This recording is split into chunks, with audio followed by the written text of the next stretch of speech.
আসসালামু আলাইকুম এভরিওয়ান। আসন্ন বিপিএলে ৫টি দল Dhaka Capitals, Rajshahi Warriors, Sylhet Titans, Rangpur Riders এবং নোয়াখালী এক্সপ্রেস এই ৫টি দলের সম্পূর্ণ স্কোয়াড নিয়ে আমি যথাক্রমে ধাপে ধাপে কিন্তু ভিডিও দিয়ে গেছি।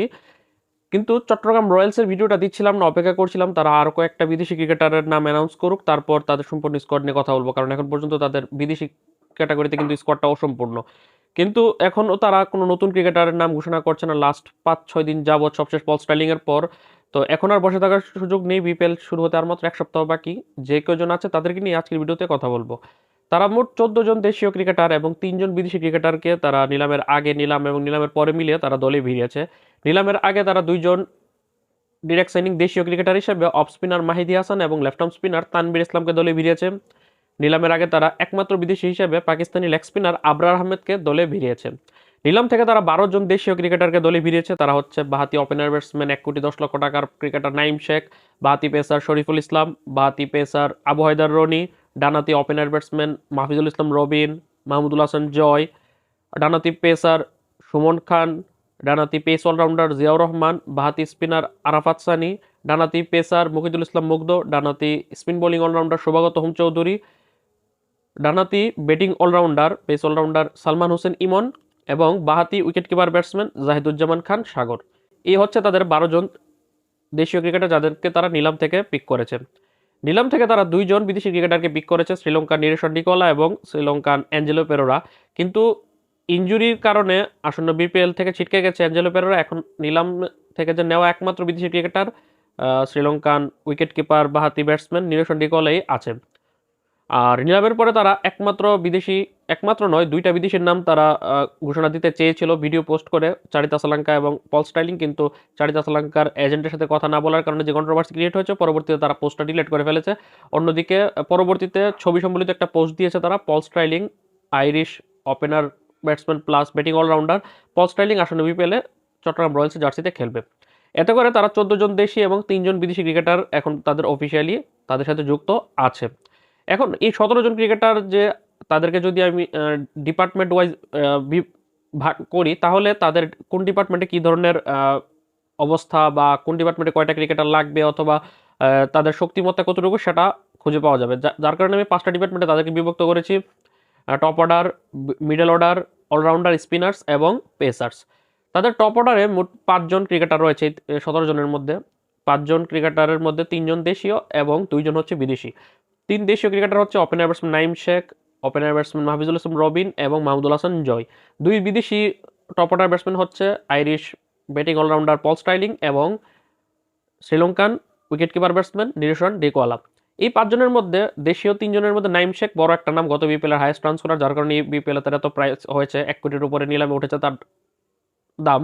আর তার সাথে মাহমুদুল হাসান জয় এবং মাহফিজুল ইসলাম রবিনকে নেওয়াতে তেমন কোনো কমপ্লেন নেই, কারণ মাহমুদুল ইসলাম রবিন রিসেন্টলি ভালো করেছে এনসিএল টি-20 লিগে। অন্যদিকে এনসিএল টি-20 লিগে কিন্তু সেঞ্চুরি করেছে মাহমুদুল হাসান জয়, সেই হিসাবে তারা ২ জন ঠিক আছে। তবে তারপরও নাইম শেখের সাথে একটা ভালো মানের একটা প্রপার বিপিএল টি-20 ক্রিকেটার দরকার ছিল। ডোমেস্টিক হলেও কোনো সমস্যা ছিল না।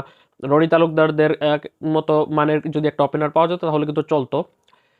তারা একটা ব্যাকআপ ভালো মানের ওপেনার তারা নেয়নি, যদিও জয় এবং রবিনকে নিয়ে আমার কোনো কমপ্লেন নেই। বিদেশি পল স্টাইলিং আছে, তবে পল স্টাইলিং তার কেরিয়ারের শেষ দিকে আছে, ৩৫ বছর বয়সী ক্রিকেটার। গত বিপিএলে কিন্তু ৪ ম্যাচ খেলে মাত্র ২৪ রান করেছিল। সেই হিসাবে তার উপর কতটুকু ভরসা করা যায় সেটাই দেখার বিষয়, যদিও জাতীয় দল হয়ে রিসেন্টলি ভালো করেছে বাংলাদেশের এগেনস্টে। নিরেশন ডিকোলা যাকে নিয়ে অনেক সমালোচনা আছে, সে হয়তো বা ওপেনিংয়ে তাকে দেখা যাবে না, তাকে ৩-৪-এ ব্যাটিংয়ে দেখা যেতে পারে। নাইম শেখ পল স্টাইলিংয়ের সাথে যদি একটা ভালো মানের বিদেশি অথবা একটা ভালো মানের দেশি ওপেনার থাকতো তাহলে তাদের ওপেনিংটা পরিপূর্ণ হতো। এখানে আমি তাদের ওপেনিংকে পাস মার্ক দিতে পারলাম না, তারা এভারেজ পারফর্ম করেছে তাদের এই ওপেনিং সেটটা সাজাতে। মিডল অর্ডারে কোনো ব্যাটসম্যানই নেই ভালো কোনো, একটা হচ্ছে ব্যাটিং অলরাউন্ডার সালমান হোসেন ইমন, আরেকজন হচ্ছে wicket keeper batsman Zahiduzzaman Khan Sagar. এই ২ জনের কেউই একাদশে ফার্স্ট 11-এ থাকবে না, তাই তাদের মিডল অর্ডারটা কিন্তু একদম শূন্য। এই ২ জন যদি কোনো কারণে থাকতো তারপরে তাদের মিডল অর্ডারে কোনো ব্যাকআপ অপশন কিন্তু নেই। অলরাউন্ডার হিসেবে আমি মোট ৬ জনকে এখানে রেখেছি, ৫ জন দেশির সাথে ১ জন বিদেশি। তারা হচ্ছে ৫ জন দেশি হচ্ছে off spinning allrounder Mehidy Hasan, Abu Haidar Rony অর্থাৎ pace allrounder.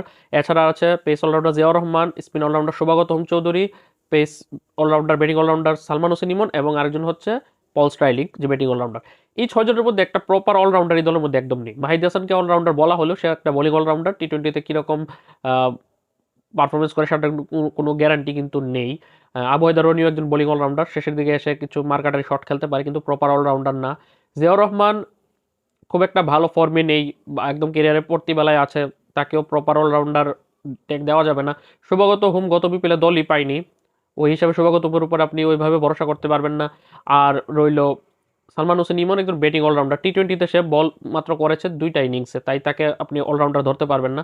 Paul styling off break বোলিংটা করে, যদিও রিসেন্টলি আয়ারল্যান্ড জাতীয় দল হয়ে এবছর কোনো বোলিংই করিনি টি-20তে। এখন তাদের কোনো অলরাউন্ডারগুলো এখানে প্রপার অলরাউন্ডার নেই। এখানে ভালো অলরাউন্ডার থাকলে মিডল অর্ডারও কাজে লাগতো ব্যাটিংয়ের জন্য, এখানে কিন্তু ভালো মিডল অর্ডার ব্যাটসম্যানও নেই। জিয়াউর রহমান শুভগত হুম কিন্তু লোয়ার মিডল অর্ডারেই নেমে থাকে। তাদের দলের মধ্যে স্পিনার রয়েছে 5 জন, এর মধ্যে 4 জন দেশি এবং একজন বিদেশি। 4 জন দেশি হচ্ছে off spinner Mehidy Hasan, left arm spinner Tanvir Islam, left arm spinner Arafat Sunny, right arm off spinner Shuvagata Chowdhury. এছাড়া রয়েছে বিদেশির মধ্যে লেগ স্পিনার আবরার আহমেদ। এছাড়া পল স্টাইলিং আছে অফ ব্রেক বোলার, কিন্তু যে রেগুলার নিয়মিত বল করে না। তাদের দলের সবচেয়ে বড় শক্তি হচ্ছে তাদের স্পিন। এখানে অফ স্পিনার মাহিদি হাসান যে ইন্টারন্যাশনাল একজন ক্রিকেটার এবং বাংলাদেশের হয়ে টি-20তে খুবই ভালো রেকর্ড আছে তার ইন্টারন্যাশনাল ক্রিকেটে। Tanvir Islam left arm spinner হিসেবে খুবই ভালো। এছাড়া ব্যাকআপ লেফট আর্ম স্পিনার হিসেবে আরাফাত সানি থাকবে এবং শুভাগত হুম থাকবে। আবরার আহমেদ একটা জেনুইন লেগ স্পিনার, জাতীয় দলের নিয়মিত সদস্য পাকিস্তানের, সেই হিসেবে তাদের স্পিন ডিপার্টমেন্ট নিয়ে কোনো চিন্তার কোনো দরকার নেই এবং ব্যাকআপ কোনো ক্রিকেটার স্পিনার লাগবে বলেও মনে হচ্ছে না। পেস ডিপার্টমেন্টটা পেস ডিপার্টমেন্টে 5 জন পেসার রয়েছে অলরাউন্ডার সহ, তারা হচ্ছে বাহাতি পেসার শরীফুল ইসলাম, বাহাতি pacer Abu Haidar Rony, ডানাতি pacer Sumon Khan, ডানাতি pacer Muhidul ইসলাম মুগ্ধ, এছাড়া রয়েছে পেস অলরাউন্ডার জিয়াউর রহমান। এই 5 জনের মধ্যে শরীফুল ইসলাম দলের সেরা বোলার, পাশাপাশি আবু হায়দার রনি রান দিলেও কিন্তু মোটামুটি ভালো বল করে, মুহিদুল ইসলাম মুগ্ধ ভালো একটা ডানাতি পেসার, পাশাপাশি সুমন খান আসলে খুব একটা পারফরমার না টি-20তে। অর্থাৎ তাদের দলের মেইন পেসার হচ্ছে 3জনই, শরীফুল ইসলাম, মুহিদুল ইসলাম এবং আরেকজন হচ্ছে আবু হায়দার রনি। তবে শরীফুল ইসলাম এখানে বড় নাম, বাকি নামগুলো কিন্তু বড় নাম না। এই দলের মধ্যে ভালো মানের বিদেশি পেসার দরকার। এই দলের আসলে যদি দলটা যদি পারফেক্ট করতো সেক্ষেত্রে ওপেনিংয়ে একটা ভালো মানের বিদেশি ওপেনার ব্যাটসম্যান লাগবে। তাদের মিডল অর্ডারে কমপক্ষে 2জন বিদেশি ব্যাটসম্যান লাগবে, তাদের একটা প্রপার বিদেশি অলরাউন্ডার লাগবে এবং তাদের একটা প্রপার পেস বোলার লাগবে। এখন এখানে দেখা যাচ্ছে যে 5টা বিদেশি ক্রিকেটার লাগবে, তারা তো নিলই মাত্র 3জন, আর এতগুলো নিবে কিনা।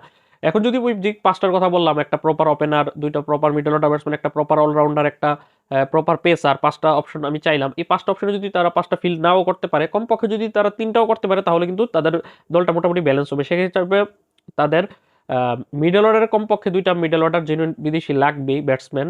এছাড়া তারা যেটা বললাম জেনুইন একটা অলরাউন্ডার, একটা জেনুইন একটা পেসার লাগবে। এই 2টা মিলে যদি তারা একটা জেনুইন পেস অলরাউন্ডার আনতে পারে, সেক্ষেত্রেও কিন্তু তাদের কভার হয়ে যাবে। সেক্ষেত্রে ওপেনিংয়ে পল স্টাইলিং এর সাথে নাইম শেখ আর পাশাপাশি মাহফুজুল ইসলাম রবিনরা সমর্থন করবে, পাশাপাশি একটা ওপেনার ব্যাটসম্যান হলেও ভালো হয়। অর্থাৎ যে 5টা ডিপেন্ড করলাম এর মধ্যে 4টা হলে তাদের দলটা কিন্তু মোটামুটি পরিপূর্ণ হয়ে যাবে।